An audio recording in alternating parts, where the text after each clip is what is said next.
ketgan pul qaytishi mumkin, lekin ketgan umr hech qachon qaytmas ekan. Ikkinchisi, inson har kuni Alloh taolo bergan rizqini yeydi, lekin bu yegan rizqi harom bo'lsa, azob bo'ladi. Agar halol bo'lsa, hisob-kitob bo'ladi. Qiyomatda bunga qanday hisob-kitob qilinishligini parvo qilmas ekan. Yeb yotaverar ekan bu dunyoda. Haloldan yeyish kerak ekan faqat.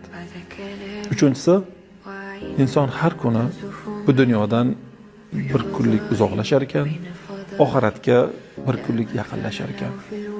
Va ketgan dunyoga hasrat qilar ekan, lekin yaqinlashayotganiga parvo qilmas ekan. Vaholanki yaqinlashib bir kuni bitib o'lgandan keyin rohatda bo'ladimi, azobda bo'ladimi, buni ham parvo qilmas ekan. Payg'ambar sollallohu alayhi vasallam shunga duo qilganlardir. Ey Alloh, bizni g'am tashvishimizni faqatgina dunyo qilib qo'ymagin deganlar.